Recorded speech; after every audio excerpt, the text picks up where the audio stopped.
Cloudcast Media presents from the massive studios in Raleigh, North Carolina. This is the Cloudcast with Aaron Delp and Brian Gracely, bringing you the best of cloud computing from around the world. Good morning, good evening, wherever you are. Welcome back to the Cloudcast. We are actually coming to you live from the Moscone Center West out here in San Francisco at the Google Cloud Next 2017 show. It is, Thursday? Is that right? I think so, yeah. It's Thursday. And this has been an interesting week. We're going to do a wrap-up show here, probably the next one. But we're getting a chance today to kind of reconnect with an old friend of the show, Joe Arnold, founder and CEO of SwiftStack. Not CEO anymore. I'm Chief Product Officer. We've got a new CEO named Don Javorsky, who came from NetApp and Brocade. Chief Technology Without Big Responsibility Officer of SwiftStack. I wish. No, Great to have you back on the show. Yeah, thanks for having me. Yeah, and it's been a number of years, and then we're kind of sitting here going, what do we talk about? And we're like, wow, crap, we actually have a lot to talk about. So seriously, it's been a few years, and I think when we last talked and we were on the show, we were primarily an OpenStack Swift company. Yes, yeah. It was probably at an OpenStack Summit. I'd have to go back and almost and certainly was. And a lot's changed from that, right? We of course we still have storage. We are a storage company. We have Object as an on-premises offering that we provide, but we are here at the Google show. We've been at the Amazon AWS show to do cloud synchronization to help people manage how to move data from on-premises up to the public cloud. Right. Well, and you were, if like you said, if we talk about it as just OpenStack, it's OpenStack, right? That's evolved. But you've kind of been at the center of this. Software is storage as software, how to deal with open source and make that into a product, and how do people consume it. You're in the middle of multiple cloud, sort of multi-cloud. How do you work in those environments? Just give us a sense of where's your business, I guess, to a certain extent. Kind of what's your marketplace look like, and then what are your customers? What do they want? Yeah, what are they doing? Yeah. So we're focused on storage, and I think as a software provider, our core product offering takes standard off-the-shelf servers, and of course we have configurations from much of the server vendors. So we have a partnership with Cisco, for example, where you can get that off the shelf. But what we allow people to do is deploy and manage off-the-shelf servers and turn that into a storage system, much like what's available in the public cloud. So think Amazon S3, but behind your firewall. And we give people the ability to get up and running and deploy, operate, scale that, and be able to start their journey and getting applications data ready so that you can go from an on-premises and start extending out into the public cloud. So, we both, Aaron and I both have spent some time in the storage world. A lot of it was in the sort of block and file world. Object's a different thing, specifically from the app side of things. What are your customers? What types of apps are they building that use object storage? Is it huge archives? Is it video? Is it what's the trends that are driving, say, object and that? And has it changed? Because, when we've talked on the show in the past, right, when we were kind of in our OpenStack and on-prem days, right, if you will, and it was really more of a set of use cases, but then I don't know that everyone fully understood them, and they were kind of still developing. And so how has it also evolved over the last couple of years? Yeah, so if you look at the early days of these applications, it started with Amazon S3 as a focus, so object, HTTP-based storage. So that's basically web protocols to get access to the storage. And, where does that naturally start? Well, that starts with software as a service products, web-based service, mobile applications, that type of thing. And that's where we started as a company. Yeah. But then more and more, we found ourselves, because of the architecture that Object lends itself to, we found ourselves in these data-intensive workloads. So larger enterprise document management, media, life sciences, scientific data, where you just needed to have a big pool of data and manage that. And so at the first, the people that were adopting us, they really had to solve the problem and convert over from the file-based workloads to object-based workloads to consume us.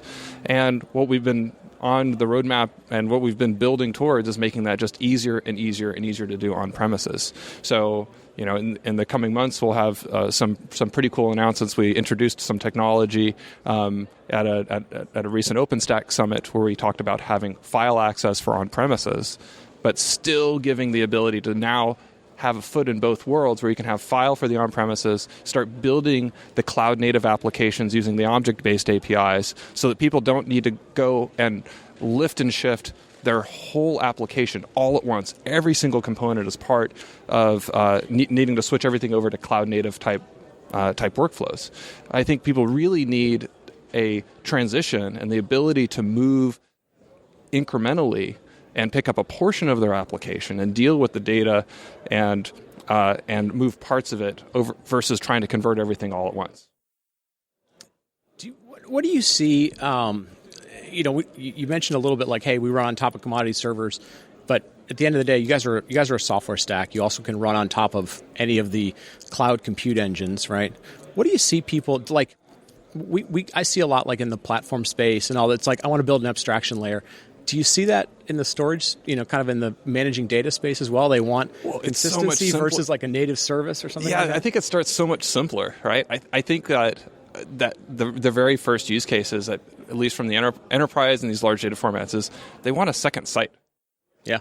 They want to be able to store their data, and they have a glimmer of, we want to move more towards cloud-native applications and start using containerization and having more ephemeral compute instances and taking advantage of that. And to do so, you really need to adopt object protocols to really get all the way there.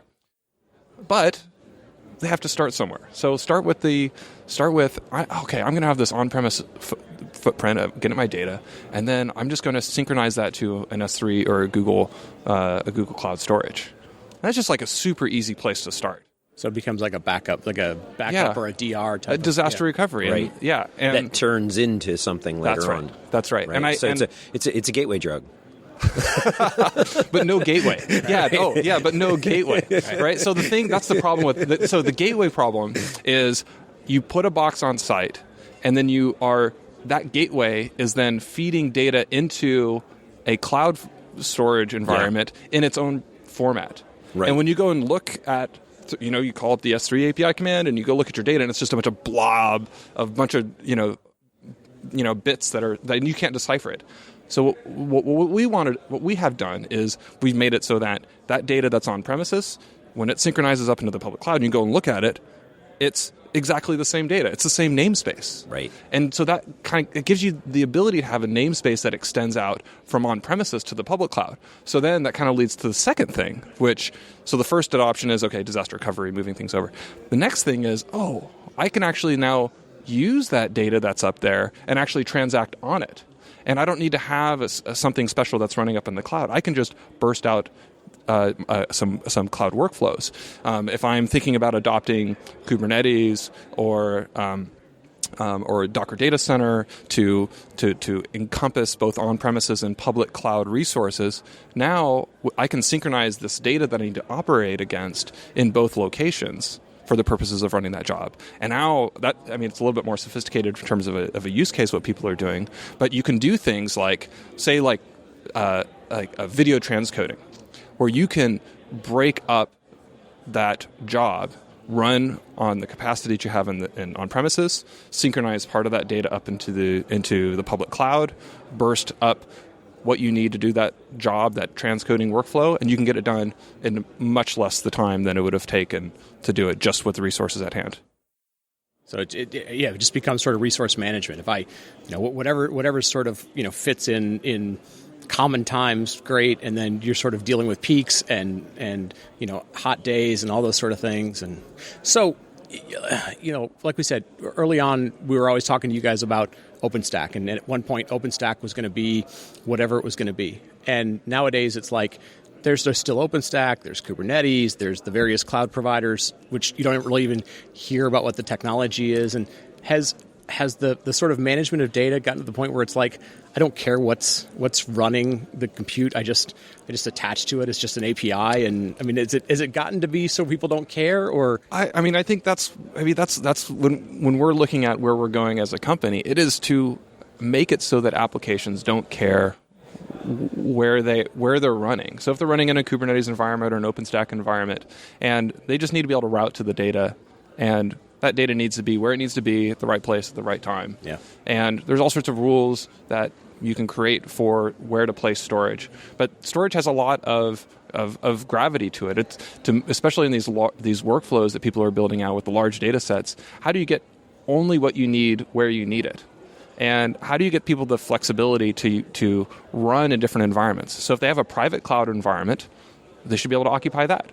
If there's a unique service that's running in the Google Cloud, wow, can they take advantage of that? And do they need to copy all their data set? I was just talking to a customer in the hallway a few minutes ago, and they're doing genomics processing. And one of the things that they want to take advantage of is a service that runs in S3, or not, it runs in AWS. Yep. But they need to get their data there. They don't need to get all their data there. They just need to get some of their data there. And they don't need to keep it there. They just need to keep it there long enough to run that job. So synchronize on-premises or in another cloud to that data location so they can run the job and then tear it down. And so that's what this is. That's what this enables people to have, is the flexibility to be able to run and take advantage of the different services that all these very innovative services that are coming out of these public clouds, being able to take advantage of them and be able to get the data that they need in order to consume them. Right. You bring up an interesting point with the right amount of data in the right place at the right time concept, because I was just in they had a fireside chat with Sam Ramji, and we were invited to that. Honestly, I'm not sure if they're going to publish it, in a replay, but he had a really great concept when he was talking a little bit of that exact same concept, in that he said, hey, he sees a world in which there is a certain amount of data and it is on-prem for a certain reason. And, oh, by the way, I might take some of that data and run it in Azure because this is Azure's advantages. And I'm going to run a certain amount of it in AWS because this is AWS advantages. And I'm going to, run a certain amount of data in Google. And it's my data, but I'm going to actually run different workloads based off of different cloud. It's not Azure equals AWS equals Google Cloud Platform. It is, each one has unique differentiators, and you move the data to the differentiator. Mm-hmm. And it was a really fascinating concept, and you could see a lot of people in the room kind of going, "Huh, did he just really say that?" Because it's not something you would necessarily expect somebody to say, but it was very intuitive. And he also went in the concept of, starting with VMs now, and then it's a journey, right, of containers and then probably functions long term. Right. But at the same time, the data backend, you make the amount of data you move smaller because it's more beneficial and economical. That's at that right. point. And are we in a multi-cloud world yet here? I mean, maybe. Yeah. Right. Yeah. I mean, I think it's more realistic than it was a couple of years ago. Absolutely. And I think as long as people are just aware of the journey that they're probably taking, yep. And it starts with getting their on-premises components in shape, start dipping the toe into a hybrid cloud workflow, having data in on-premises and then the public cloud, and then start moving into a multi-cloud. I think people are going to be taking a lot of steps along the way. Yeah. And so tell us real quickly, too, while we're kind of talking about the different clouds, you had an announcement earlier this week with some Google-specific stuff, and I'm using air quotes there. So tell us a little bit about that, right? What is kind of some of the SwiftStack and Google intersections right now? Well, it's pretty simple to understand. It's the ability to synchronize on-premises SwiftStack cluster with Google storage. Right. And it's not like you're running SwiftStack on top of Google. No. It is you are putting the data directly into Google. Directly into Google. Yes. And you don't need to run an agent in Google to have access to your data. Right. And so you create a policy, and then that policy applies the synchronization rules that you want it to follow, and it'll be placed in the storage policy that you've allocated in the Google Cloud. And so we're a Google Cloud technology partner. Yep. And we're excited to work with them. So what's the best practice these days? I mean, moving data is heavy, right? We talk about data gravity and speed of light and bandwidth and all this stuff. What's the realistic best practice for people? Are they shipping disk drives? Are they, Amazon's got everything from a snowball box to a Mac truck, and what? But what's realistic? Are people doing direct connect, or what do you see in the market? Well, you see a lot of customers with direct connect. Yeah, that's for sure. And I think that's so that they can not only get the throughput, but there's also some pricing advantages they get to be able to transfer data in and out of these public clouds. The second thing is it kind of takes advantage of what you need to use the public cloud for and what you're really storing data in. For example, there's somebody who's doing some computation. They're doing animation and rendering type workloads, and what they need to do is they need to burst out to different public clouds, but they don't want to put all of their data there. They only need to put the data out there that they need in order to run that job. And through that process, they need to save some data, but they don't need to save all that data back on-premise. It doesn't need to go leave the cloud. You want to keep it around in case you need to, act on it again. But then oftentimes when you run some of these processes, there's just a final nugget of data that you're after, or something that, the final rendered thing or the answer from the data processing. And, that's not necessarily as big as all the data that you needed to create it. So when you start moving some of that data out, or pushing it to another cloud, it can be less of severe. Yeah. Do you find that people do they sort of price compare? I mean, so what I'm getting is that's a good question. Are they price shopping and comparing, even internal versus various public clouds, or is it more just I need faster capacity or I need more, or what? How are they? Well, I'll say this: what are their metrics? No public cloud provider is optimizing to not make it easy to get data into their systems. right, exactly. So it's really free to get. I was answering the question as in terms of it's harder to get the data out. Right. Yeah. And then how do people do that? So that's where I meant the direct connects, sure. And then you're optimizing what you transfer in and out. Wait, what? So what you're asking again? I'm just trying to figure out how do people measure it? Are they looking at price? Pricing are they looking advantages. at speeds? Yeah. So this is really interesting too. Google versus Amazon. I've seen people, but the pricing difference is you have hourly instance pricing versus by the minute instance pricing, which is kind of an interesting thing. Some would say it's not really that material, but what is material is how much people worry about it. Right. It's a big part of the thing, but it's really germane when you're at some really big scale. At the end of the day, is an extra hour, going to make or break the difference? You could probably have someone write some code to occupy an instance for 45 minutes instead of 30 minutes. But then if you actually retroactively look at how long did it take the developer to optimize for that versus, I don't know. Yeah. Right. Okay. But that being said, there's some really cool things, particularly when you're going towards a more of a container-based serverless approach that can get you some really neat optimizations where you don't have to think about it at all. Yeah. Where so for example, we have a bit of middleware in our system which you can drop some data in and then it can kick off a Kubernetes job. Okay. Well, when you're processing some data and you don't need to really worry about, okay, do I need a time optimized over an hour? You can take something that would normally have taken a couple of hours and go, all right, I'm just going to spin up 100 containers. It's Right. I don't care. I just need 1 minute in each one of these things. Yeah. And that allows time to a result, and that can reduce the time.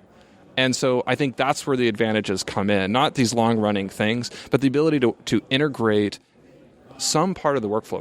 We talked about people trying to lift up and shift all their work, that whole workflow. What I think this does is it allows you to take a part of that workflow and go, maybe I can time compress this. Instead of using a bunch of compute that I have on premises and just I'm using a handful of nodes or whatever, I can send some of that data into a public cloud, use a lot of compute for a short period of time, and I think Google has a pricing advantage that I think favors that. Yeah.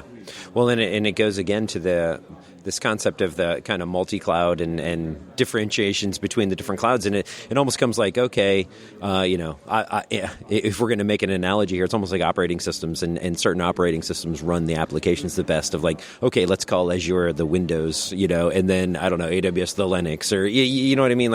It really allows us to really further granularly define and actually start to differentiate better, because up until now it's just been so data is data, and you just kind of put it wherever it's cheapest, and you usually put all of it there. And so now what you've introduced is these concepts of, okay, it is more granular, you're optimizing for cost and speed, so it's a whole new way to think about both data and multi-cloud. Yeah, kind of all at the same time. I don't know if I'm squinting at this the wrong way or not, but I feel like there's different. Like the Amazon approach has been much more broad and offering a lot of services that are more atomic. And I feel like the Google approach has been we're going to take something and we're going to go really deep on it. Yep. Like the databases, I think they even have like genomics processing and rendering, and they have like these really, really specific, very deep services. And so if you're building an application and you want to leverage some of those services, kind of to your pointer, and it's like, okay, can I build my application in such a way such I can take advantage of some of the services that are on Amazon that runs part of this, and then can I shoot out data to take advantage of, like, I don't know, I think it seems kind of messy to me. Yeah, it seems complicated. And I feel like more and more the approach of like containerizing an application. This is probably most obvious to everyone who's listening and obvious to you guys, but having the portability is a really big deal. I think it's bigger than everyone's gravitating towards that, and I think for a really, really, really good reason is so you can have that flexibility of where you want to run your applications. And if you do want to take advantage of a specialized deep service, then okay, well, it's easy to move that application over. Yep. So that's how I see it. And then to the extent that we can help them get their data there, then that's going to be our job. Let me ask you one last question. We'll kind of wrap it up. So it's been a while since we have talked at all about, hey, the cloud went down, or like there was an interest. What do you mean? It just but it did in the past. It felt like it'd been a year and a half, 2 years, or whatever. A couple weeks ago, last week, there was a big issue. So something like that happens, and it kind of brings people back to go like, okay, I have to be cognizant of that, right? I need to be aware of it. Like, what do you tell people? I mean, like, if it only happens like every couple of years, but you don't know, it might happen. Something might happen again in 3 months. I mean, like, how are people planning for that stuff? Is it cheap enough now where you go like, I should just keep a certain chunk of it in Google and Amazon and on-prem, or like, how are people thinking about that? First off, just from storage operations, guy, right? Mad props to everyone who's running public cloud storage services. It's hard. Yeah. It's hard. Really hard. Right? I'm not. Right. Yeah, and it wasn't a question of like, knock on it. It's just like, when it comes back into people's mind, they go like, oh, well, I should be cognizant of it because I haven't been for 2 years because it didn't bite me in the butt. I mean, I think hybrid's going to be the tool that people. That's what came up. I think after that incident that happened a couple of weeks back is taking a more serious look at hybrid cloud strategies, and whether that is having something in a Google and an Amazon environment, or an on-premise and another public cloud. Right. I think there's going to be more serious looks at that. Or multi-region in one cloud or whatever it might be. And a friend of the show, John Troyer, we were at a VC dinner the other night, and he was there, and there was some talk of that in the room, and things got a little heated for a little while over the outage. But it was actually funny. He put on Twitter along those lines of, anybody who thought the S3 outage was really ugly has never seen like an on-prem SAN meltdown. And 3 hours for 3 weeks. It's down for 3 weeks, and you may or may not get your data back. And his point was, it went down for a couple hours. You didn't have to worry about it, and all the data came back. Go get a beer and shut up, basically. Like, and some of us kind of go, yep, absolutely, been there. Yeah, there's the thing that did kind of. I don't know. I don't know if rubbing the wrong way is the right way to say it, but I don't. As someone who runs a service, like, you can't really advocate. You can't like absolve your responsibility of that service. So I think people should take a consideration of, what happens if this particular service goes down. And I was talking to someone right after that, the day after the event, and he said, "Yeah, we were down. We were, they were government software as a service company, and all of the stuff that they had was down. Nobody could file documents or look up at data." And I'm like, well, if you had a multi-cloud, he's like, well, that cost model doesn't add up. Well, okay, could you do it for the last, week's worth of data? Right. Would that be economical? He's like, yeah, that actually would make that would work out. Right. So I think just saying, oh, hey, S3's down, therefore, we can Like, same thing used to happen with GitHub, a while back. The developer's going home because the service is down. It's like, well, no, that's not really a good answer either. I think we have to figure out what the solutions are and come up with answers for what makes sense for what we've been hired to do. Yeah. Well, and it kind of reminds you, like, I think we get to a point we take things for granted. They're just going to work, or they're just going to be available, or they'll talk about X number of nines, and you go, like, what are you going to, like, you have to remind yourself of, like, certain things will fail, certain scenarios will happen. Are you planning for them? And like you said, like, it's now getting to the point where you can get more granular, save a week, save a month, as opposed to a year, and that might be good enough. And it's interesting. Saving a certain set of data on a different retention. Yeah, there's so many things you can do when you really start to peel that back of, certain sets of data and in certain clouds and you can just kind of really come up with a lot of really good combinations to suit what you need then. So completely agree. Well, very cool. Well, listen, thanks for catching us up in the last couple of years and all the changes that are going on in the world. And it's good to catch up with you guys. I like the fact that we're not, it's like you said earlier, we're not talking about storage anymore. We're just talking about like data management. We're talking about, how do you apply that to a week of your business, the priorities of your business. It's good to see that transition and less about the underlying plumbing of how it worked. And so thank you for being on and great to catch up with you. And Aaron, you want to wrap it up and take us home? Yeah, absolutely. So on behalf of all of us, thank you very much for listening this week. And actually apologize, we didn't get a show out last week. I had kind of some complications, but we'll get this one out here very shortly, and then look forward to talking to everyone next week.